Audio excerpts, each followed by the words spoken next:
गीता में अर्जुन को स्वयं भगवान कह रहे हैं कि उस परमेश्वर की शरण में जा, उसके लिए उन संतों के पास जा जो तत्वदर्शी हो। इसी प्रकार हजरत मोहम्मद को उनका अल्लाह कह रहा है कि कोई और पूर्ण परमात्मा है, उसको पाने के लिए उन तत्वदर्शी संत की तलाश कर। वो प्रभु कौन है, ये जानने के लिए कृपया अवश्य सुनिए जगत गुरु तत्वदर्शी संत रामपाल जी महाराज के अमृत वचन। श्री कृष्ण जी ने यहाँ तक सोचा था कि मैं ऐसा कोई निर्णय ले लूं, शायद ये ढीले पड़ जा पांडव और इनको ले जाऊंगा, मेरे पास रह लेंगे, रोटी तो खानी है उन्हें। तो यहाँ तक कह दिया था मैं युद्ध भी नहीं करूंगा, हथियार नहीं उठाऊंगा। लेकिन फिर भी जैसे तैसे युद्ध होने लगा तो उस समय अर्जुन नट मैं तो भीख मांग के खा लूंगा, ये नाश नहीं करूंगा, भगवान मेरे पर नहीं होगा। और भगवान ने कहा उठा ले हथियार, तो देख तेरे दोनों हाथों में लाडू हैं। अब फिर वही भगवान श्री कृष्ण कह रहा है, लेकिन वो नहीं कह रहा था श्री कृष्ण में यो काल प्रवेश कर गया, यो नाश करना है काल। इसका नाम है काल। गीता अध्याय नंबर 11 के श्लोक 32 में स्वयं कहता है कि मैं काल हूं अर्जुन और सबका नाश करने के लिए ईब आया हूं, परवर्त हुआ हूं। श्री कृष्ण तो पहले ना वही उपस्थित थे। अब वो तो सुन हो गया, कति सारी सुने, तो वो जिज्ञासु था।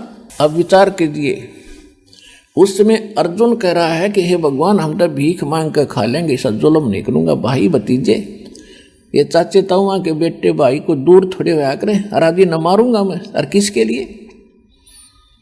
लेकिन फिर क्या कहता है दूसरे अध्याय के 37वें श्लोक में कि अर्जुन तेरे दोनों हाथों में लड्डू हैं, यदि मर गया युद्ध में तो स्वर्ग में जाएगा, और यदि विजयी हो गया तो पृथ्वी का राज भोगेगा। और अर्जुन तो लाभ हानि को त्याग कर निष्काम भाव से युद्ध कर ले, तुझे पाप नहीं लगेंगे। अब अर्जुन नहीं मान रहा था, उसके गले या बात उतर नहीं थी। उसने भगवान को अध्यात्म ज्ञान में उलझा दिया कि शायद इसकी बुद्धि बदल जाए, वो मेरे को इतना प्रेरित कर रहा है। ये फिर पूछने लगा भगवान है फलाना कैसे होगा, वो तत्ब्रह्म कौन है। यानी 17वें 18वें अध्याय तक पहुंच गया कहता कहता। जब उसने 11वें अध्याय में अपना विराट रूप दिखाया और कहा ये है मेरा असली रूप, अर्जुन जैसे योद्धा कांपन लग गए उसके रूप ने देख के। तो खाक भगवान जिसके रूप तो डर लग गए, वो तो काला था और काल ने पूजा करते हैं। लास्ट में अर्जुन ने डरते ने हाँ भर दी, समझ गया इसके उद्देश्य को। वो तो श्री कृष्ण ही मान रहा था कि श्री कृष्ण युद्ध करवाना चाहे है, और मन ने मना कर दिया। इसने फिर वो रूप दिखा दिया, मेरा तो हार्ट अटैक हो जाएगा। तो डरते न हाँ भर ली, महाराज मैंने सारी बात समझ ली और आप जो कहोगे वो ही करूँगा। ठालिया लठ हो गया नाश। महाभारत का युद्ध समाप्त हुआ, कौरवों की हार हुई, पांडव विजयी हो गए। युधिष्ठिर राजगद्दी पर बैठा दिया और ठाठ से वो राज करने लगे। कुछ दिन के बाद युधिष्ठिर राजा को ऐसे भयंकर स्वप्न आने लगे, वो प्रेत बाधा से पीड़ित हो गया। युद्ध में मारे गए जितने भी सैनिक थे वो दिखाई दें, कटे हुए सिर, और घर में घुसते हुए हाहाकार मच रही है, और जैसे औरतें चूड़ियाँ फोड़ रही हैं कि राजा तुमने हमारे पतियों की खून पी लिया, वो राज कर रहे हो। अब वो बैठ जाता था, आंखें फटी फटी रहती थी जैसे प्रेत बाधा से व्यक्ति होता है। खाना पीना छूट गया। कई दिन के बाद द्रौपदी ने बताया कि आपका भाई अन्य पांडवों को ना रात को सोता है, सारी रात बैठकर ऐसे देखता रहता है, इसको क्या टेंशन है पूछो। तो सभी भाइयों ने मिलकर उससे प्रार्थना की, तो वो टाल जाता था, नहीं ऐसा कोई बात नहीं, ऐसी कोई बात नहीं। क्योंकि पहले ऐसे व्यक्ति होते थे, वो चाहते थे कि मेरे दुख में कोई और दुखी ना हो, मैं हो लूँ जितना होना है। लेकिन फिर भी उन्होंने ज़्यादा आग्रह किया तो उन्होंने बताना पड़ गया कि मुझे ऐसा लग रहा है जैसे अपने घर में सिर कटे हुए धड़ ऐसे चले हुए आ रहे हैं और हाहाकार मच रही है और मेरा दिल कांपने लग जाता है। औरतें चूड़ियां फोड़ती मुझे नजर आ रही है। अब श्री कृष्ण जी इन पांडवों के धार्मिक गुरु भी थे, तो कोई भी दिक्कत आती है अपने धार्मिक गुरु के पास ही जाकर उसका समाधान किया जाता है। तो पांचों पांडव रथ लेकर और पहुंच गए द्वारका में। श्री कृष्ण जी से कारण जानना चाहा। श्री कृष्ण जी से पूछा कि ऐसे ऐसे हमारे भैया को ये तकलीफ है, ये दुख है, इसका कारण तथा समाधान बताइयो भगवान। श्री कृष्ण जी ने कहा कि तुमने जो महाभारत में बंधु घात किया, अपने कुल के लोग मारे और साथ में कितनी सेना मरगी, जिस कारण से आपको ये बाधा, ये पाप कर्म दुखी कर रहा है।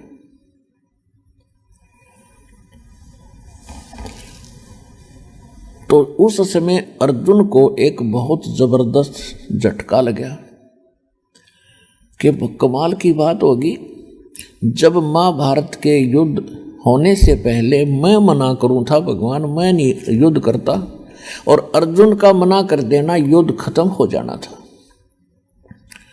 मैं मना करूं था, मैं युद्ध नहीं करूंगा, मैं पाप नहीं करना चाहता, इस पाप के अन्न को नहीं हम इकट्ठा करना चाहते। और उस समय तो ये कह रहे थे अर्जुन तेरे दोनों हाथों में लाडू, मर गया तो स्वर्ग जाएगा और विजयी हो गया तो स्वर्ग का राज भोगेगा, और युद्ध कर ले तुझे पाप नहीं लगेंगे। और आज ये भगवान कह रहे तुम्हें वो पाप लग गए जो युद्ध में आदमी मारे थे। लेकिन उस समय बोलना उचित नहीं समझा, लेकिन सब्र की घूंट पी ली। क्यों? यदि मैं वाद विवाद करूंगा, कोई प्रश्न उत्तरी मैंने कर दी कि आप उस युद्ध के समय तो कह रहे थे आपका कोई पाप नहीं लग गए, और आज कह रहे हो कि युद्ध में मरे हुए व्यक्तियों का ये दंड तुम्हें भोगना पड़ रहा है जो मारे थे। इसलिए उसने ये सोच विचार करके कि यदि मैंने वाद विवाद कर दिया, और जो श्री कृष्ण जी ने समाधान बताया था वो ये बताया था कि एक अश्वमेघ यज्ञ करो, और उस यज्ञ में पूरी पृथ्वी के भगत ब्राह्मण ऋषि देवता स्वर्गलोक के देवताओं को भी आमंत्रित करो, और सभी आवें, आपका अन्न खावें, आपका भंडारा खावें, और उसमें एक शंख रखा जाएगा, शंख, और सब जब खाना खा लेंगे, भोजन पा लेंगे भंडारे में, तो वो शंख अपने आप आवाज करेगा, मुंह का लगा कर बजाने की आवश्यकता नहीं पड़ेगी, अपने आप बजेगा। अपने आप बज गया तो यज्ञ संपूर्ण होगी, अपने आप नहीं बजा तो उस करे हुई यज्ञ का भी फल नहीं मिलेगा। अब उस यज्ञ में 33 करोड़ देवता, 88,000 ऋषि, 12 करोड़ ब्राह्मण और 56 करोड़ श्री कृष्ण जी के कुल, यानी 56 करोड़ यादव और अनेक पूरी पृथ्वी के व्यक्ति, ये सब आने थे, जमाने थे, उनको भोजन खवाना था, जिसमें अरबों रुपए खर्च होना था। किसके लिए? युधिष्ठिर की प्रेत बाधा समाप्त कराने के लिए। अब अर्जुन ने सोचा यदि मैंने वाद विवाद कर दिया और मेरा भाई तो युधिष्ठिर है, ये ऐसा नेक आदमी है, ये समझ जाएगा संकेत तय कि मेरे भाई मेरा उपचार कराने में प्रसन्न नहीं है। इन्होंने तो वाद विवाद शुरू कर दिया खर्चा देख के, और ये बिल्कुल इलाज नहीं कराओगा, यज्ञ नहीं होने देगा, बेशक मर जाओगा, और ये हम नहीं कर सकते। जिस कारण से अर्जुन ने सब्र की घूंट भरी और चुप रहा, लेकिन वह छाती में खटका जरूर थी बात कि आज ये क्या कह रहा है कि वो पाप लग गया। तो जैसे तैसे वो कहा गया कि आप जैसा उचित समझो कीजिए। श्री कृष्ण जी ने स्थान और समय दोनों निर्धारित कर दिए, सब आमंत्रित करने के लिए देश विदेशों में। वो स्वयं भी निमंत्रण देने के लिए गए, कहीं भीम गया, कहीं नकुल, कहीं सहदेव, कहीं अर्जुन, और सब, और नौकर चाकर सब जगह चिट्ठियां भेजी। द्वापर युग में परमेश्वर कबीर जी आए हुए थे। चारों युग में संत पुकारे और कूक कहा हम हेल रे, हीरे माणिक मोती बरसे ये जग चुगता डेल रे। सतयुग में सत सुकृत कह टेरा, त्रेता नाम मुनिंदर मेरा। द्वापर में करुणा में कहाया और कलयुग नाम कबीर धराया। द्वापर में जो परमात्मा आए हुए थे उसमें करुणा में नाम से परमात्मा जैसे कलयुग में कबीर नाम से प्रसिद्ध हुए, तो द्वापर में वो करुणा में नाम से प्रसिद्ध थे। सतलोक से आए थे सहशरीर एक कमल के फूल पर। वाराणसी के अंदर ही एक कमल के फूल पर एक तालाब में, लहर तारा नहीं था उसमें, अन्य तालाब में, वहाँ पर आकर कमल के फूल पर विराजमान हुए और एक वाल्मीकि दंपत्ति निसंतान थे। वो वहाँ किसी कारण से सरोवर पर गए थे, वहाँ से भगवान को उठा लाए थे।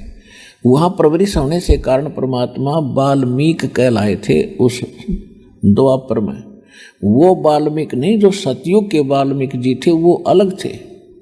और ये उसके बाद तो वाल्मीकि कुल शुरू हुआ है उस ऋषि के बाद, तो उस कुल के अंदर फिर ये परमात्मा एक भिक्षु नाम के वाल्मीकि ने प्राप्त हुए थे। और गोदावरी उनकी मुँह बोली माता का नाम था। और उसी वाल्मीकि परिवार का यानी उसी मोहल्ले में एक सुदर्शन नाम का वाल्मीकि लड़का था। वो परमात्मा के विचारों से घड़ा प्रभावित हुआ था।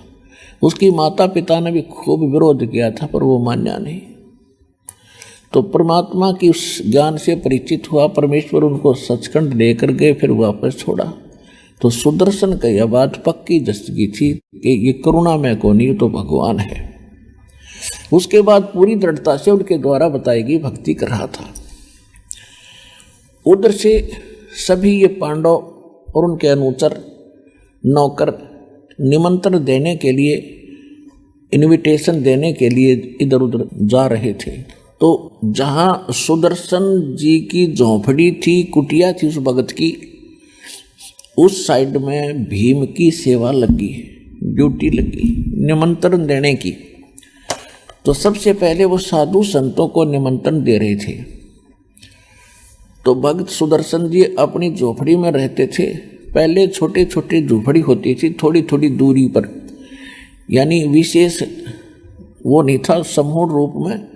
इस एक की यहाँ झोपड़ी है कि 10 किले दूर है, उसकी तो 20 किले दूर है, जैसे ढाणी सी बड़ी होती, ऐसे होते थे पहले। तो सुदर्शन जी के पास जब वो पहुंचा भीम, उसने निमंत्रण देते हुए कहा कि हे महात्मा, हे भगत जी, मैं राजा युधिष्ठिर जी का भाई हूँ, मेरा भीम नाम है। मैं आपको निमंत्रण देने आया हूँ, आप हमारी यज्ञ में आइएगा, हमने एक यज्ञ करनी है। तो सुदर्शन जी तो परमात्मा के ज्ञान से परिचित थे। उसने कहा, अरे भीम, ए भीमसेन, तुम तो भाई ऐसे घोर नरक में डाले जाओगे, आपके लिए तो अलग बनाना पड़ेगा भगवान ने। और तुम्हारे अन्न को खा के मैं नरक ना जाऊं, तुमने तो इतना जुल्म कर रखा है। करोड़ों बहन विधवा होगी, उनकी आंसू नहीं सूखी है, बच्चे बिलख रहे हैं, माँ से पूछ रहे हैं हमारा पिता कहाँ है। माँ कह रही है बेटा फौज में गया है, छुट्टी नहीं मिली है। और अंत में रो रो के बताना पड़ रहा है, फिर सारा परिवार रो रहा है और तुम मौज मार रहे हो, तुम सुख की इंतजार करते हो। तुम्हारा तो बुरा हाल होगा, और कौन खावा तुम्हारी रोटी, वो भी नरक में जाएगा। तुमसे तो कसाई भी अच्छा, और जा यहाँ से भाग, चल अपना काम कर। अब भीम को बड़ा गुस्सा आया, लेकिन थोड़ा थोड़ा अंदर से रोक रखा था कि कहीं पर भगवान श्री कृष्ण और भाई गुस्सा ना हो जाए। फिर सुदर्शन जी ने कहा कि यदि मुझे ले चलना चाहते हो, जैसी यज्ञ तुम करने जा रहे हो ऐसी ऐसी 100 यज्ञ का फल मुझे दो पहले, ताकि मेरे कुछ पुण्य बने, जब तुम्हारे रोटी खाऊं ऐसी ऐसी 100 यज्ञ का पुण्य मुझे संकल्प करो, जब तुम्हारे टूक तोड़ूंगा मैं। इतना घोर पाप है तुम्हारे अन्न में। तो भीम बोला कि भगत घना ना बोला, ज्यादा मत बोला, बस बहुत सुन ली तेरी, मैंने तेरी थोपड़ी तोड़ दूंगा मैं। तने आना होता ही है ना, बेसिक बताइए। मेरे भाई तो डर लग गया, मैंने कृष्ण जी तो डर लगा है ना, तेरी दे ही तोड़ देता, और तू ना होगा तो के शंख ना बाज जाएगा। यूं कहकर भीम तो चल पड़ा पहलवान। अब भीम ने ये सोच रखा था कि भाई श्री कृष्ण बैठे भगवान वहां पर, इन छोटे मोटे कुतरुओं का क्या अस्तित्व है उनके सामने। ऐसी चौंध लाग रही थी उनके, और ये चौंध तोड़ा करे कबीर भगवान। अब क्या हुआ, सुदर्शन जी ने जब कहते दी सच्चाई तो कहनी पड़ा, भगत का धर्म बनता है। फिर वो चिंतित हो गया कि ये राजा लोग जाके युद्ध मस्तारेंगे, अपने भाई ने बताओगा, वो सेना भेजेंगे।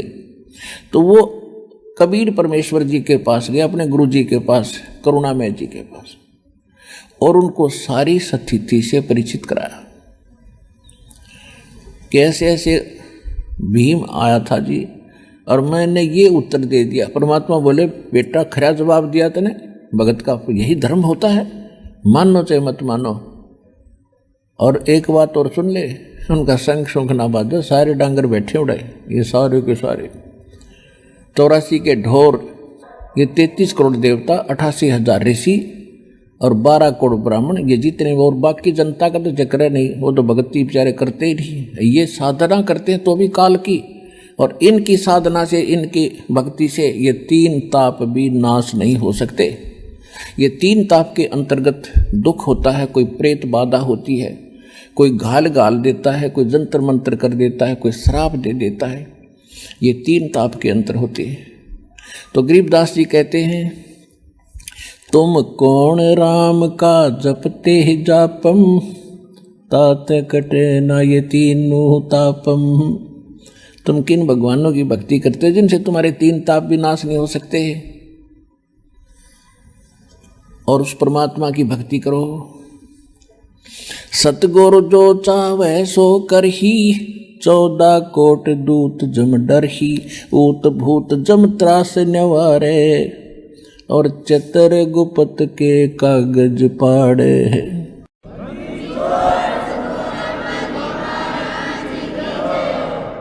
अब क्या हुआ, निर्धारित समय पर स्वर्ग से 33 करोड़ देवता, 88,000 ऋषि, 12 करोड़ ब्राह्मण, जिन्होंने 4 वेद कंठस्थ गोट रखे थे, कंठस्थ याद थे, और बाकी 56 करोड़ यादव क्योंकि रिश्तेदार थे श्री कृष्ण पांडवों के, तो और भी बहुत से जनता के जन भी बहुत सारे आमंत्रित थे।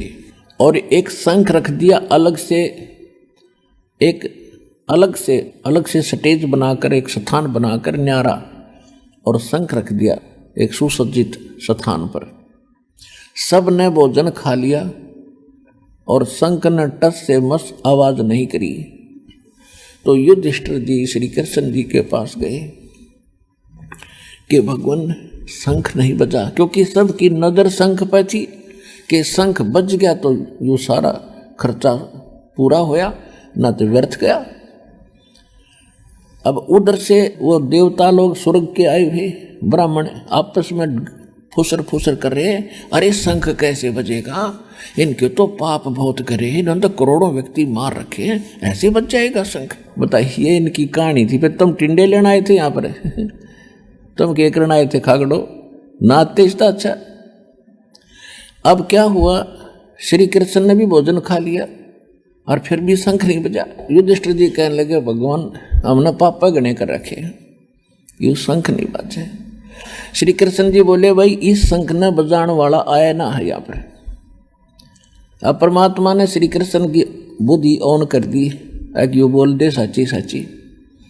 तो उसको बैठा दिखा कि एक भगत है ऐसे ऐसे वहाँ पर झोंपड़ी में, और सुदर्शन नाम है उसका, आप उसके पास नहीं गए क्या? तो युधिष्ठिर ने कहा कि उस साइड में भीम की सेवा लगाई थी, भीम से पूछते हैं। भीमसेन बुलाया। युधिष्ठिर जी ने कहा कि भगवान बता रहे हैं कि ऐसे कोई सुदर्शन नाम का एक वाल्मीकि भक्त है, उसके पास नहीं गए आप, आमंत्रित नहीं किया उसको? युधिष्ठिर ने कहा जी आमंत्रित तो किया, पर वो तो कुबोल आदमी है, बहुत बूढ़ा बोलता है। श्री कृष्ण जी ने कहा कि क्या बोलता है, तूने हमें बताना चाहिए था। क्या समस्या थी? कि उसने बहुत बुरी बात कही। एक तो उसने ये कंडीशन रख दी, जो यज्ञ तुम करने जा रहे हो ये सफल हो जा, ऐसी ऐसी 100 यज्ञ का फल मुझे दो।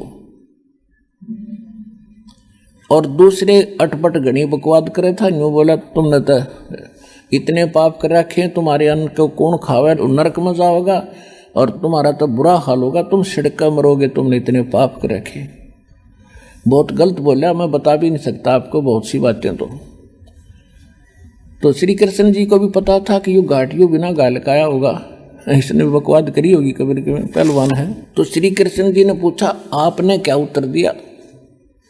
कि मैंने ये उत्तर दिया कि आज मुझे भगवान श्री कृष्ण जी और मेरे बड़े भाई का डर ना होता तो तेरी थोबड़ी तोड़ देता। श्री कृष्ण जी बोले भले आदमी है, ऐसा भयंकर रोग तुम्हारे और बकवाद नो की नो बरी। साधु संतों भक्तों के साथ बकवाद नहीं करा करते, संत के साथ ऐसा दुर्व्यवहार करके तूने तो और पाप कमा लिए, इकट्ठे कर लिए। और फिर युधिष्ठिर कहने लगा भगवान अब इतने महापुरुष यहाँ बैठे हैं, ऋषि महर्षि हैं, और ब्रह्मा विष्णु महेश तक आ रहे थे गुप्त रूप में। वहाँ पर कृष्ण तो बैठा था, वह दोनों और आ रहे थे गुप्त रूप में। तो कहने लगा कि हे भगवान ये ऐसे महापुरुष बैठे, इनसे भोजन खाने से शंख नहीं बजा। परमात्मा लीला कर रहे थे, श्री कृष्ण में प्रेरणा दी। श्री कृष्ण जी ने ऐसे हाथ कर दिया सारे सभा में जितने बैठे थे, ने बोला ईब देख जानते। अब उसमें क्या देखा, उनके अलग अलग आसन बिछे हुए थे, उन पर कोई तो मोर बना बैठा, कोई गधा खड़ा खड़ा हुट हुट कर रहा, कोई सांप बनकर नू लपर लपर जीभ करे। युधिष्ठिर ने तो आंखें बंद कर ली कि हे भगवान या लीला बंद करो, मैं नहीं देख सकता इनकी हालत। श्री कृष्ण जी बोले या लीला को ना, इनकी असलियत है, अगले जन्म में ये बनेंगे। आज ये महात्मा दिखे तुमने। और सूक्ष्म वेद में भी कहा है 3300 पर तलब है, कोई बकरा कोई बोक, ये 33 करोड़ देवता भी कोई बकरा कोई गधा कोई कुत्ता बनेगा, इनके ऊपर भी ये कर्म की मार ज्यों की त्यों बनी हुई है। सुर नर मुनि जन 33 करोड़ी, बंधे सभी काल की डोरी, तुम कौन राम का जपते जापम, तात कटे न यति नुह तापम। युधिष्ठिर कहने लगा भगवान ये हालत होगी नहीं? कि हाँ ये हालत होगी भाई, मैं तो जो इनका भविष्य है वो दिखा रहा हूं, ये लिखा है इनके इतिहास में भविष्य। तब युधिष्ठिर जी ने पूछा कि हे भगवान फिर ऐसा कौन है कि बताने लग रहा। मैं भीम से कहा कि रथ जोड़ और वहीं चलो, रथ तैयार करो और सारे 500 पांडव आधीन होकर नतमस्तक हो जाओ, ना तो तुम्हारा भट्ठा बैठ गया। अब मरता क्या नहीं करता, 500 पांडव छठे भगवान कृष्ण सारथी बन के, क्योंकि उनके रिश्तेदार थे, साले थे, वो सेवाइया भी गेल कराया करते उनकी, लेकर श्री कृष्ण बैठा कर उन 500 ने और सुदर्शन जी की झोंपड़ी से कम 4 किलोमीटर दूर, 1 योजन दूर, 10-12 किलोमीटर दूर रथ से नीचे उतर लिए और रथ पीछे पीछे आ रहा है। वो 500 पैदल और जूते धर दिए रथ में नंगे पैरों। अब उस दिन क्या देखा, परमात्मा ने सुदर्शन जी के मन में ऐसी प्रेरणा कर दी। कबीर परमात्मा ने कहा था करुणा में जी ने कि सुदर्शन उनका शंख ना बजा भाई, यज्ञ पूरी ना हो, वह फेर आओगे तेरे पास। अब सुदर्शन जी ने सोचा भाई जुल्म होगा, उनका भोजन खान जाना पड़ेगा, मेरी मुश्किल से कमाई बना है या उड़ा बट्टेगी, ना जाऊंगा तो घनी प्रार्थना करेंगे राजा होगा, जाना पड़ भी सकता है। तो उसने तो घर त्याग दिया 15-20 दिन का टूर प्रोग्राम बनाकर निकलेगा कि तो दूर पहाड़ियां में। उधर से परमात्मा कहते हैं, सौ छल छिद्र मैं करूं अपने जन के काज। सुदर्शन रूप बनाकर अपने चेले का और बैठ गया झोपड़ी में आकर परमात्मा। अब ये अध्यात्म जो मार्ग है, इसको समझना बालकों का खेल नहीं है। समर्थ की रजा हो, कोई दास पात्र हो, तब यह बुद्धि काम करे सच्चाई को ऊपर लाने के लिए। अब अध्यात्म मार्ग में एक ऐसा सिस्टम है कि सामने वाला, अगर सामने वाले में शक्ति भक्ति की ज़्यादा है तो अपने आप नीचा हो जाएगा। ये बस की बात नहीं। वो पांचों पांडव छठे श्री कृष्ण भगवान आ रहे थे सामने, और जो ही निकट आए परमात्मा झोपड़ी में बैठे सुपुत्र रूप धार गए, सुदर्शन का रूप बना। श्री कृष्ण जी ने मुकुट समेत प्रणाम किया। अब जब श्री कृष्ण दंडवत कर रहे हैं, युधिष्ठिर का के ब्योति ना दंडवत करें, तो पांचों के पांचों वह दंडवत प्रणाम करें डम्बा लेट के। और पुण्यात्माओं, जब तक जीव अधीन नहीं होगा तब तक भगवान कृपा नहीं बख्शेगा। अब जैसे हमने ये टूटी होती है पानी जल की टूटी होती है, इनसे जल लेना है तो पात्र इनका नीचे रखना पड़ेगा, ऊपर धर के पात्र नहीं भर सकते, पानी नहीं ग्रहण कर सकते, सीधी सी बात। इसी प्रकार भगत को अधीन बनना पड़ेगा भगवान से कृपा प्राप्त करने के लिए। आधीनी के पास है ये पूर्ण ब्रह्म दयाल, मान बड़ाई मारियो बाई बेअदबी सिर काल। अब क्या बताते हैं? परमात्मा ने कहा कि हे द्वारकाधीश और हे दिल्ली के बादशाह इंद्रप्रस्थ के राजा, हे पृथ्वीपति, मुझे क्यों पाप का भागी बनाते हो? मुझ गरीब को क्यों दंडवत करते हो? श्री कृष्ण जी खड़े होकर कहने लगे, हे परवरदिगार, ये पांचों पांडव हैं, इन्होंने एक यज्ञ की है, आपको आमंत्रित करने आ रहे हैं। तो परमात्मा ने कहा कि भाई मैंने इस पहलवान से बताई थी उस दिन बात, मेरी वह शर्त पूरी कर दो। क्या शर्त है दाता आपकी? परमात्मा ने कहा कि 100 यज्ञ जो आप कर रहे हो ऐसे 100 यज्ञों का फल मुझे दे दो, तब मैं तुम्हारे यहां चलूंगा। वो कर दो पूरी। तो कहते हैं परमात्मा ने ये वाणी चारों युगों में बोली है। चारों युग में संत पुकारे और कूक कहा हम हेल रे, हीरे माणिक मोती बरसे ये जग सुगता ढेल रे। तो श्री कृष्ण जी ने कहा कि भगवान आपकी ही वाणी है। संत मिलन को चालियो तजमाया अभिमान, जो जो कदम आगे रखे है ओ हे यज्ञ समान। पुणात्माओं, जहाँ से भी आप चलते हो, कितनी भी दूर से, और यहाँ से वहाँ तक, चाहे ट्रेन में आते हो चाहे जहाज में आते हो, आपको यहाँ आने का जितने कदम बनते हैं वहाँ से यहाँ तक उतने यज्ञों जितना पुण्य उस प्राणी को मिलता जो सतलोक आश्रम वाला में इस दास के दर्शनार्थ आता है।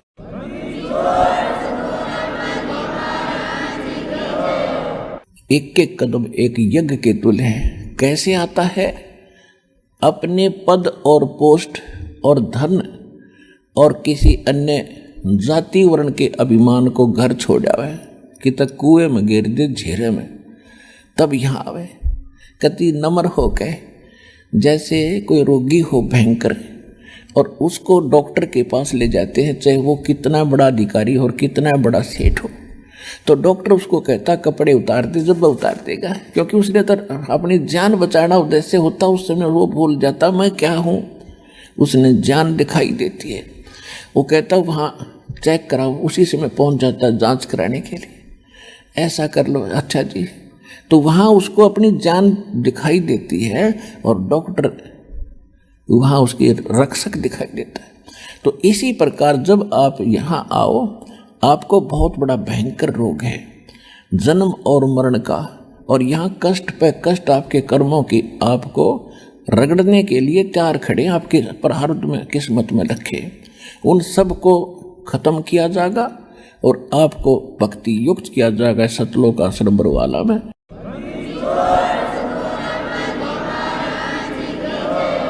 तो श्री कृष्ण जी ने कहा कि भगवान आपकी वाणी है कि संत मिलन को चालिए तज माया अभिमान, और जो जो कदम आगे रखे ओ है यज्ञ समान। हम वहाँ से चलकर आए इंद्रप्रस्थ से, और परमात्मा यहाँ तक जितने हमारे कदम रखे हैं आपकी वाणी अनुसार ये यज्ञ बन गए। और आज आप देख सकते हो इनमें कोई अभिमान नहीं, और आप दास को जानते हो मेरे मत को अभिमान की नाम की चीज नहीं, क्योंकि श्री विष्णु जी के भृगु ऋषि ने लात मार दी थी, तो अभी विष्णु जी ने कहा था ऋषि जी तेरा चोट तो नहीं लगी। तो इतने नम्र हैं भगवान श्री विष्णु जी अर्थात श्री कृष्ण जी। और ये पांचों पांडव आज इनकी स्थिति क्या है अपरिचित हो, इनको धरती छोटी सी दिखाई देती है। आज ये हालत है इनकी, आज इनमें कोई अभिमान नहीं। जो उस दिन भीम में वजन था पूछ लो इनसे। ये कति विनम्र होकर और अपनी इज्जत बचाने के लिए, जान बचाने के लिए आपके दरबार में आए हैं। और यहाँ से वहाँ तक आने के जितने कदम रखे दाता, आपके वचनानुसार आपके विधान अनुसार ये यज्ञ बन गए। हे उनमें से रख लो दाता जितने आपने रखने, बाकी हम दीनों की झोली में डाल दो। कहते साधु भूखा भाव का धन का भूखा ना, ने बोला चल कृष्ण चलते हैं। परमात्मा कह रहे थे मैं तुम्हारी अंदर की झांकना चाहूँ था, तुम कितनी इच्छा है तुम्हारी मुझे वहाँ ले जाने के लिए, और इतनी तड़फ बिना संत काम करे कोई नहीं, उनका वरदान भी। फिर भीम बकवाद करे था उस समय जब आमंत्रित करने गया था, जब सुदर्शन जी ने ये कहा था कि तुमने जब तक भीम उछल उछल कर मार दिए वह सैनिक, अरे भोगो अपने ने। तो भीम क्या कह रहा था कि कोई नाच और गा का युद्ध नहीं जीता, एक का मारू था 20 मरे थे, ऐसी शक्ति है मेरे अंदर, नो बकवाद गढ़ा था। परमात्मा उस समय जब वो आमंत्रित करने दोबारा गए श्री कृष्ण जी के साथ, तब परमेश्वर ने एक अपनी सुमरनी टांग रखी थी खुट्टी के या माला जिसको समन करते हैं, और भीम से कहा कि पहलवान या मेरी सुमरनी दिए उतार कर चल, मैं चालूं तुम्हारे साथ में। भीम फट दे गया और उस खुट्टी पर तो वह माला उतारने लगा। इतना पहलवान था भीम, बताते हैं कि हाथी को पकड़कर इतनी तेजी से घुमा कर आसमान में फेंक देता था कि वो दिखना बंद हो जाता था। और उस समय उस पर वह माला ना उतरी और पसीना आ गया, नो देखा टेढ़ा टेढ़ा। परमात्मा बोले पहलवान छोड़ दे, आप पर उतरेगी। और न्यों करा था दाता ने, वो अपने आप उतरेगा, हाथ में आएगी। तो भीम कहने जचगी वह महात्मा के चाड़ा है तो, और ऐसा विश्वास हो बिना फिर श्रद्धा नहीं बनती। न्यों बिग्गी बिल्ली की तरह खड़ा होगा वो पहलवान, न्यों खड़ा वहां पर।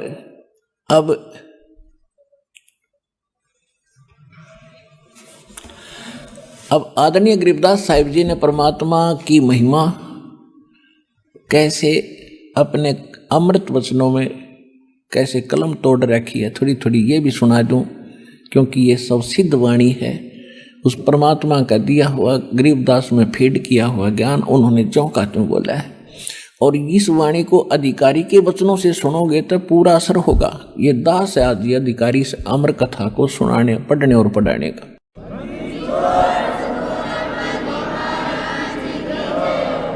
जैसे औषधि होती है, औषधि ने काम करना शरीर में जाकर, और सिरिंज होती है वह नीडल और एक प्लास्टिक से की वह सिरिंज बोल रहे हैं उसे, जिसमें इंजेक्शन भरकर फिर बॉडी में लगाते हैं। अगर वो सिरिंज अंदर तक कोई डिफेक्टिव मटेरियल हो उसमें थोड़ा बहुत, और उसमें वो औषधि डालकर लगा दी जाए उस बेकार यानी खराब सिरिंज के द्वारा दवाई डाल दी जा शरीर में, तो वह रिएक्शन और कर देगी, कौवा काम ना करे तो ऐसा करना चाहिए था। तो अन्य जितने संत हैं वो खराब, उनके कोई भी है वो अच्छी सिरिंज नहीं है। ये दास ही मालिक ने पता नहीं क्या गुण देखा, साफ भी उन्होंने किया होगा दास को, तो इस दास के माध्यम से जो वचन बोले जाएंगे या वाणी पढ़ के सुनाई जाएगी, इसका असर आपके डायरेक्ट होगा। शक्ति भगवान की काम करेगी, दास तो एक नियमत है। अब क्या कहते हैं, पांचों पांडव संग हैं और छठे कृष्ण मुरारे, चलिए हमरी यज्ञ में हे समर्थ सिरजनहारे। अब श्री कृष्ण के बस की बात नहीं था, उस समर्थ शक्ति के सामने क्या बोल रहा है, ये जीव के बस की नहीं बात। नानक साहिब जी कहते हैं वो समर्थ, वो परमात्मा कबीर करतार, वो जमे चाहिदा ऐसे बुलाईदा वो जैसे चाहता है नहीं बुलवावा अगले पे, और सच्चाई बुलवा रहे हैं। पांचों पांडव संग हैं और छठे कृष्ण मुरारे, चलिए हमरी यज्ञ में हे समर्थ सिरजनहारे। पांडव यज्ञ असमेघ में परमेश्वर किया पियान, पांचों पांडव संग चले और छठे यहाँ के भगवान। पांचों पांडव यज्ञ असमेघ में वहां वाल्मीक की दे, शंख पचायन बजा दिया वहां रख्या नहीं संदेह। सुपच रूप धर आया स्वयं सतगुरु पुरुष कबीर, तीन लोक की मेदनी वहां सुर नर मुनि जन भीड़। अब थोड़ी सी मौखिक बता के फिर सुनाऊंगा, जब गढ़ा बढ़िया आपका इसका ज्ञान समझ में आओगा रहस्य। अब क्या हुआ, रथ में बैठ के परमेश्वर को साथ लेकर पांचों पांडव छठे कृष्ण जी और यज्ञ में पहुंच गए, जहां वो बैठे थे ऋषि और यज्ञ वो होना था। तो जो ही मंडप में परमात्मा ने प्रवेश किया, कबीर जी ने, उनकी कैसी वेशभूषा थी, बाल बढ़े हुए और मैले से कुचले से कपड़े, टूटे से जूते, धोती भी आधी सी बांध रखी, और जैसे ग्रामीण और गरीब निर्धन व्यक्ति बिल्कुल जैसे रहते हैं ऐसी स्थिति में। और जब वो जा रहे हैं आगे आगे, पीछे पीछे कृष्ण जी सारे, तो सारे बैठे थे ना वो जितने ऋषि मुनि महामंडलेश्वर ब्राह्मण, सारे अपना कपड़ा मुंह पर धर के और अंदर अंदर हंसे, ये लाए हैं, इसने बजा होगा शंख, ये बजा होगा शंख इसका। अब श्री कृष्ण जी ने द्रौपदी से कहा कि बहन द्रौपदी, ये महात्मा आए हैं और भोजन बना दे, बढ़िया सा खाना खाओगे जब तुम्हारा यज्ञ संपूर्ण होगा। अब कति गले में अड़ रही थी, इनका तो फांसी और मुश्किल हो रही थी कि इतना खर्चा हो लिया, बात जो की तो द्रौपदी ने किसी नौकर से नहीं भोजन बनाने दिया कि भोजन में कोई चूक रह जाए और संत जी भगत जी खुश ना हो। अपने हाथों रोटी बनाई, कचौड़ी पकौड़ी दही बड़े खीर हलवा गाजर पाक सारा बना के और सजा के वो थाल में न्यारी न्यारी कटोरियों में, और सुदर्शन जी के आगे रख दिया कि महाराज जी भोजन पाओ। अब परमात्मा ने एक शिक्षा देनी थी। वो सुदर्शन जी जो थे वो इस बात के एक संयमी थे। वो क्या करते थे, वो केवल 5 ग्रास खाते थे, यानी 5 बार सारे दिन में जितना खाया गया 5 बार में, ऐसे 5 ग्रास में बस। उसके बाद वो अपना संयम रखते थे कि इससे ज़्यादा नहीं खाना। उसी हिसाब से वो रोल उसी का कर रहे थे। पता था सबको कि 5 ग्रास करता था। परमात्मा फिर मीन में एक नहीं छोड़ दे।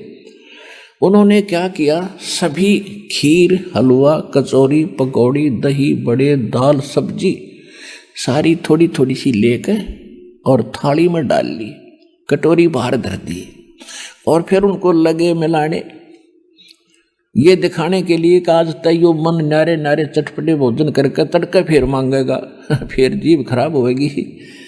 वो इकट्ठे कर लिए। अब द्रौपदी ये सोच रही थी कि महाराज जी आज महात्मा को इसी ऐसा भोजन खिला दूंगी, खावेगा और उंगली चाटेगा, और पता नहीं कितनी जगह जाकर मेरे गुण गावेगा। द्रौपदी भोजन खाया तो द्रौपदी के हाथ का।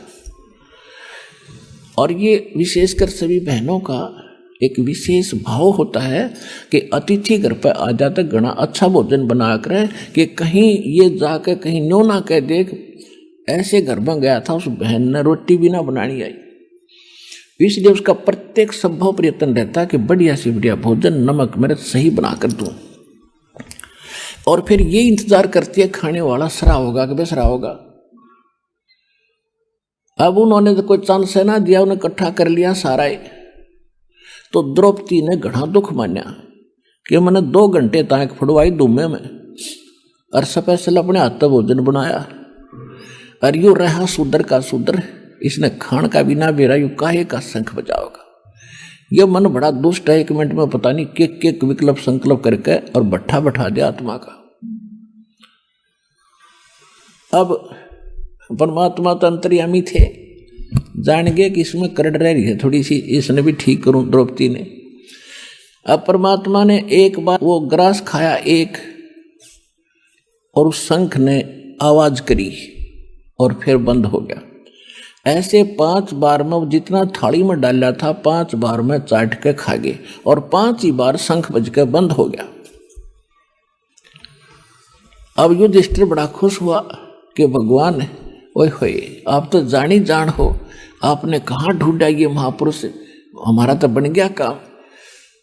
कृष्ण भगवान बोले काम ना बनायू। बोला जी कैसे? बोला कैसे, क्या कारण कि यो शंख बहुत देर तक अखंड बजना चाहिए था। अब युधिष्ठिर तो पेट पकड़ कर बैठ गया कि भगवान अब कौन है और किसको बुलाओगे, कि और बुलाना बाकी को ना इस पृथ्वी पे। अपने घर में दोष है युधिष्ठिर, कोई त्रुटि है किसी भगत के किसी सदस्य के, और वो तो पता था। श्री कृष्ण जी तो समझ गए थे कि द्रौपदी कुआं नाक सकोड़े है, कुआं मुंह मोड़े है, गड़बड़ करेगी। या उन्हें द्रौपदी बुलाई। श्री कृष्ण जी ने कहा कि बहन सच्ची बताना, महात्मा जब खाना खाओ था तेरे मन में के विचार आए, यो शंख क्यों ना बजा, अखंड बजाना चाहिए था। तो मैंने सच्ची बता दीजिए, मैं 2 घंटे तक धूम में मांग फुड़वाई और ऐसा बढ़िया भोजन बनाया था कि साधु खाओगा रंगली चाटेगा, और इसने सारा गुड़ गोबर कर दिया, मैं घनी दुखी होगी। श्री कृष्ण जी बोले कि तुम तो सारे ही विवेकहीन इकट्ठे हो रहे हो, तू के युधिष्ठिर घाट से आपने एहसान नहीं करा संत को भोजन खिला के, इसने एहसान करा तेरा टूक तोड़ के बावड़ी, तेरा पाप काटना आया था, तने भोजन खिला के एहसान कर दिया। आपका फर्ज था पूरा किया, बहुत बढ़िया भोजन बनाया, आप अगले की मर्जी कैसे ही खावे, अरे इसमें दोष निकाल रही है, ये तो काम बिगाड़ दिया सारा तने, जिस कारण से शंख नहीं बजाइयो। और ये भी दिखा दिया कि और तो सब ने जीम लिया, श्री कृष्ण भी भोजन खा चुके थे, टस से मस नहीं हुआ था, और इसने 5 बार खाया 5 बार। ये भी दिखा दिया कि समर्थ है, कोई कच्चा काम नहीं है।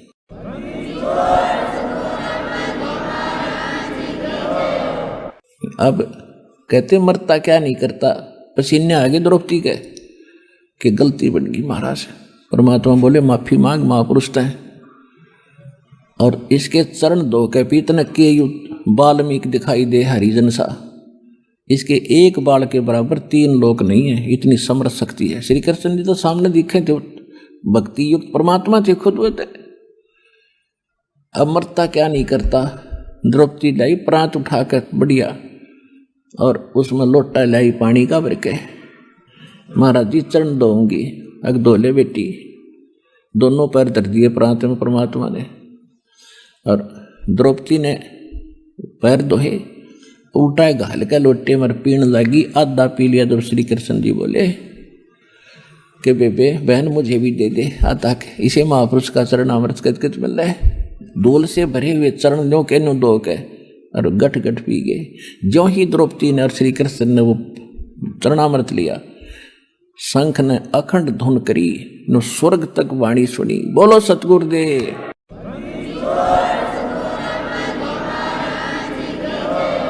वो 3 ताप प्रेत बाधा भी उस परमेश्वर की कृपा से दूर हुई। उन श्री राम और कृष्ण, इन पुजारी ऋषि महर्षि देवताओं के भोजन से तो वह भी दूर ना हुई।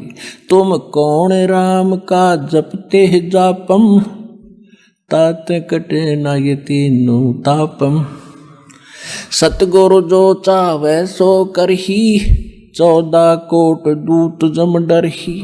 ऊत भूत जम त्रास निवारे, चित्रगुप्त के कागज पाड़े। ये वो परमात्मा कबीर साहब है, आपके कर्म के लेख का नाश कर दे। ऊत भूत जम त्रासों, यम के दूतों की त्रास से भी आपको बचावेगा, और अंत में आपके भाग्य में जो दुर्भाग्य लिखा हुआ है, पाप लिखे हुए, उस कागज को पाड़ देगा। करम भरम ब्रह्मंड के मैं पल में करहूं नेश, जिन हमरी दुहाई दी सो करो हमारे पेश। अपनात्मा उस शंख ने इतनी गजब की आवाज की, स्वर्ग तक उसकी लहर गई, काफी देर तक सन्नाटा उठ गया, पूरी पृथ्वी मीठी मीठी आवाज से भर गई। और जितने भी पृथ्वी पे वृक्ष पौधे थे, फूल या फलों के, फलों से तो लदपद हो गए, और फूल ऐसे खिल गए जैसे बसंत में खिला करते हैं। पूरी पृथ्वी पर फलों से लदपद और एक बहार आ गई उस परम पिता की कृपा से। अब आपको परमात्मा की वो वाणी सुनाते हैं, थोड़ी सी ईब गढ़ा आओगा आपने। 5 पांडव संग हैं, छठे कृष्ण मुरारे, चलिए हमारी यज्ञ में समर्थ सिरजनहारे। 5 पांडव यज्ञ अश्वमेघ में परमेश्वर किया पियाने, पियान माने प्रस्थान। और 5 पांडव संग चले, और छठे यहाँ के भगवान। सुपच रूप धर आइया, वो सतगुरु पुरुष कबीर। 3 लोक की मेदनी, वहाँ सुर नर मुनि जन भीड़। सुपच रूप धर आइया, सब देवन का देव। कृष्ण चंद्र पग धोइया, करी तास की सेव। 88 ऋषि जहां, देवा 33 कोटे। शंख न बजा तास से, वो रहे चरण में लोटे। जब परमात्मा से वो शंख बजा, जब सारे नतमस्तक हो रहे, उड़ा मुंदे पड़े, सचमुच ये तो भगवान था भाई, ये तो परम शक्ति आ गया, हमसे नहीं बन पाई बात। पंडित 12 करोड़ थे, 12 करोड़ ब्राह्मण थे, 33 करोड़ देवता, 88,000 ऋषि। 88 ऋषि जहां, वो देवा 33 करोड़। शंख न बजा तास से, वो रहे चरण में लोटे। पंडित 12 करोड़ थे,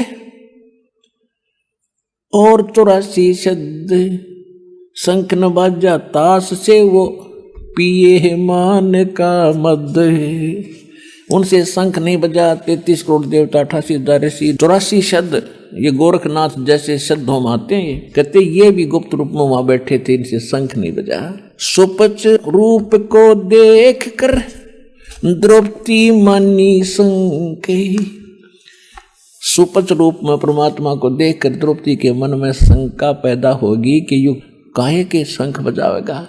आइए अब हम उन श्रद्धालुओं के अनुभव जानते हैं जो जगत गुरु तत्वदर्शी संत रामपाल जी महाराज जी से दीक्षा प्राप्त कर चुके हैं तथा उनके द्वारा बताए गए भक्ति मार्ग पर चल रहे हैं। नमस्कार जी। नमस्ते जी।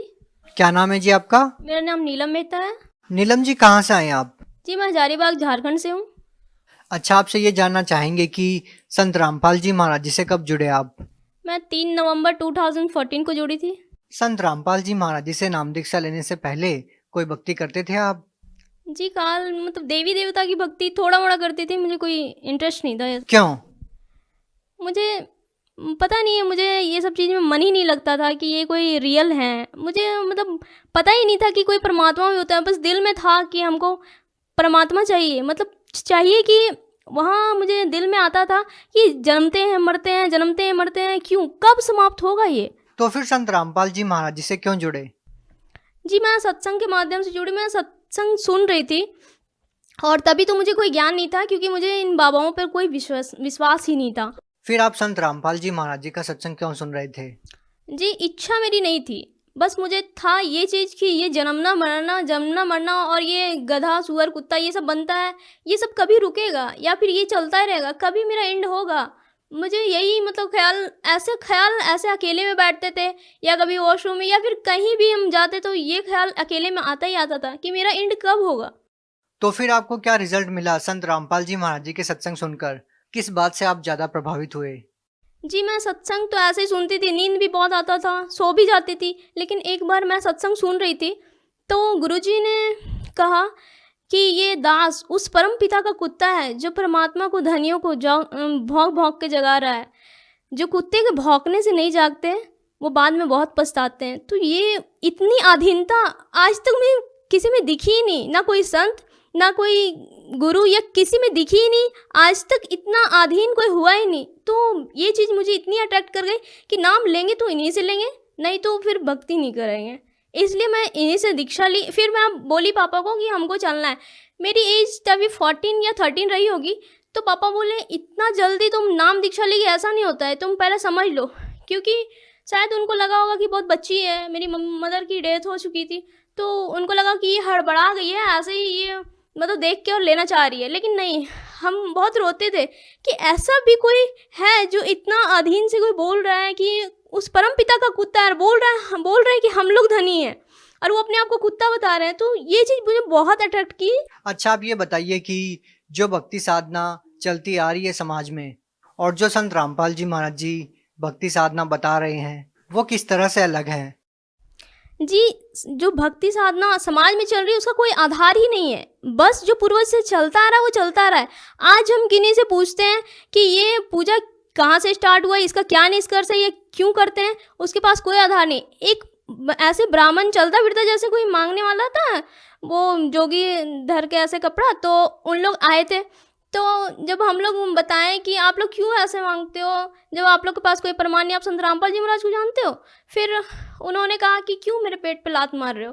तो ये बात बिल्कुल समझ में आ जाता है कि उन लोग का काम है मांगना और खाना। उन लोगों के पास कोई ज्ञान नहीं है, ना कोई शास्त्र का ज्ञान, ना कोई आध्यात्मिक ज्ञान। नहीं, आप ये बताइए ना, इतने सालों से कोई भक्ति साधना चली आ रही है, और अब संत रामपाल जी महाराज जी कह रहे हैं कि जो भक्ति साधना आप कर रहे हैं वो शास्त्रों के विरुद्ध है, और जो हम भक्ति बता रहे हैं वो शास्त्रों के अनुसार है। जी, पहले मानव अशिक्षित थे, शिक्षा अब मिली है। पहले अशिक्षित थे, और जो गुरु हैं वो जो धर्म गुरु थे पहले, जो भी ब्राह्मण थे, उनके पास जो ज्ञान था वो शास्त्रों के अनुसार नहीं था। भले वो शास्त्र पढ़ते थे, लेकिन बोलते हैं ना गुरु बिन ज्ञान नहीं होता, तो वैसे ही उनके पास वो यथार्थ ज्ञान नहीं था।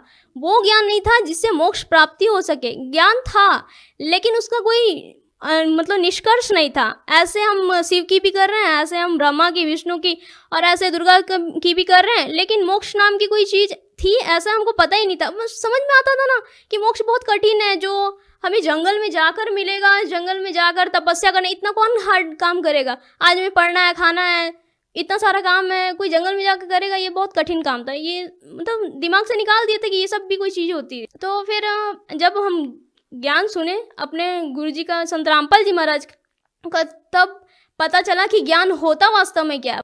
फिर भी जैसे कोई श्रद्धालु होता है, वो किसी संत से जुड़ता है तो वो चाहता है कि वो जो भक्ति कर रहा है उससे उसको लाभ मिले।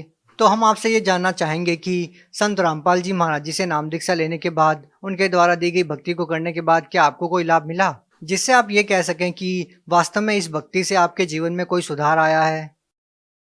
जी, लाभ मुझे ये मिला, अभी मैं पढ़ाई करती हूँ तो घर से बाहर रहती हूँ, तो वहाँ से मुझे आना था। ऐसी छुट्टियाँ हो जाती है तो सभी निकल जाते हैं बच्चे, तो मुझे लगा कि मैं कल जाऊँगी। फिर पापा बोले कि नहीं, आ जाओ आज ही।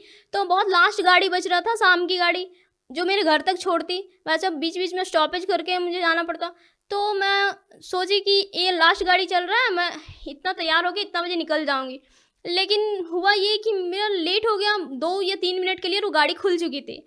वो गाड़ी खुल चुकी, मैं बहुत पछताई कि ये क्या हुआ, फिर से मुझे गाड़ी चेंज करके जाना पड़ेगा, बहुत दूर घर था।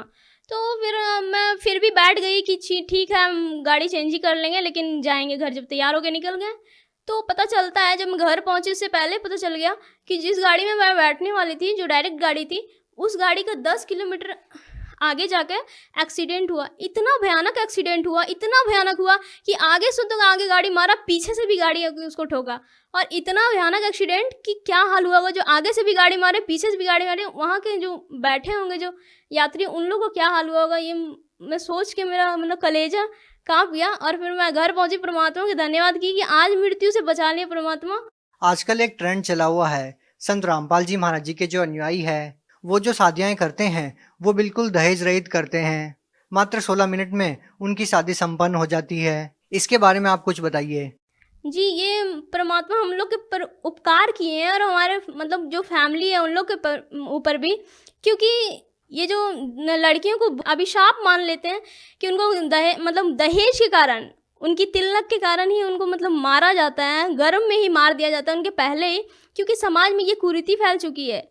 और इस कुरीति को गुरुजी मिटा रहे हैं। हमारे दहेज रहित शादियाँ मतलब अनेकों हो रहे हैं, हजारों हजार लाखों लाख शादियाँ दहेज रहित करवाकर परमात्मा हम लोग पे तो उपकार किए ही किए, मतलब संत रामपाल जी महाराज हम लोग पे उपकार किए कि फैमिली जो पिता को जिसकी 4 संतानें हो जाती है उसको मतलब कि उसको लिए मरण हो जाता है वो चीज़ कि कैसे दहेज इकट्ठा करे और कैसे मतलब तिलक दे और बेटी विदा करे, उसके बाद भी खुशी नहीं।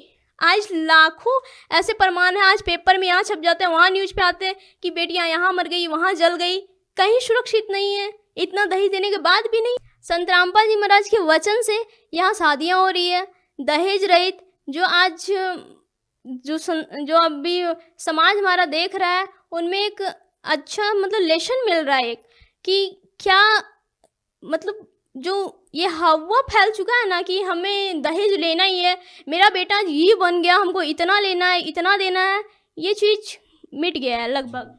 और क्या संदेश देना चाहेंगे आप संत रामपाल जी महाराज के बारे में? जी, मैं तो बस यही कहना चाहूँगी, हाथ जोड़कर प्रार्थना है सभी जो मेरे फ्रेंड्स हैं उनको भी और बाकी सभी समाज को भी, और उन धर्म गुरुओं को भी जो अपने अनुयायियों को झूठ मूठ का फंसा कर बैठे हैं। कभी उनको भी पता है कि क्या सच्चाई है, लेकिन अहंकारवश अभिमानवश नहीं आना चाहते हैं। लेकिन कब तक, जब समाज शिक्षित, आप कब तक छुपा के बैठोगे? आप कब तक उन लोगों को गुमराह करते रहोगे? एक दिन तो आना पड़ेगा। जब वहाँ से लाभ नहीं होगा, इंसान वहाँ से तो दौड़ेगा कहीं, वो तो कहीं और भी जाएगा। अच्छा, एक बात बताइए, जिनको आप नकली धर्मगुरु कह रहे हैं उन संतों का ये तर्क है कि संत रामपाल जी महाराज जी शिक्षित नहीं हैं, उनको शास्त्रों का क्या ज्ञान हो सकता है? आप एक पढ़े लिखे स्टूडेंट हैं, तो आपसे ये जानना चाहेंगे कि जो संत रामपाल जी महाराज जी आप लोगों को पढ़ा रहे हैं, आप क्रॉस चेक भी करते होंगे, संत रामपाल जी महाराज जी सही हैं या अन्य जो धर्मगुरु हैं वो अपनी जगह सही तर्क दे रहे हैं? सही और गलत का तो यही मतलब हम कह सकते हैं, निष्कर्ष तो यहीं से निकलता है कि जो ग्रंथों के और मतलब जो ग्रंथ से खोल खोल कर बताए, जो उससे निष्कर्ष निकाले, और जो अपना लौकिक ज्ञान जो लोक वेद है उससे देकर ये सोचते हैं कि हम ज्ञानी हैं। कोई डिग्री प्राप्त करने से ज्ञान नहीं होता, नॉलेज होना चाहिए। फिर आप सोच रहे हो हम गुरु पद लेते आ रहे हैं, ठीक है, आप उत्तराधिकारी बनते आ रहे हो, लेकिन ज्ञान रहे तब तो। आप सदग्रंथों से ज्ञान देते नहीं, और कोई बोलता है कि ये ग्रंथ में लिखा नहीं, आप ये मंत्र कहाँ से लाए, ये पूजा कहाँ से लाए, कोई जवाब नहीं, बोले चलता रहे। ये कोई निष्कर्ष निकले, ये सॉल्यूशन नहीं है। आप ग्रंथों से बताइए, ग्रंथ में कहाँ लिखा है ये मंत्र, कहाँ लिखी है ये विधि, कहाँ लिखा है पूजा, आप जिसको भगवान मान रहे हो कहाँ लिखा है ये भगवान? है ही नहीं, वेद बताता ही नहीं है, फिर आप कहाँ से ले आए? तो संत रामपाल जी महाराज जी सही हैं? जी बिल्कुल सही है, वो ग्रंथों के अनुसार भक्ति दे रहे हैं। ऐसा नहीं है कि सिर्फ वो बता दिए और हम मान लिए कि ग्रंथों के अनुसार ही भक्ति है। जैसे मैथ्स में प्रूफ होता है, लेट्स करके कंसीडर करते हैं और LHS RHS प्रूफ कर देते हैं, ठीक यहाँ भी है। ऐसा नहीं कि गुरुजी बता दिए, जब वो LHS बता रहे हैं तो हम भी प्रूफ कर रहे हैं कि ये RHS ये निकल रहा है, तभी तो जाकर प्रूफ हो गया कि जो गुरुजी बता रहे हैं वो सही है। जब LHS RHS इक्वल हो रहा है तो सही है। जी बहुत बहुत धन्यवाद। जी धन्यवाद।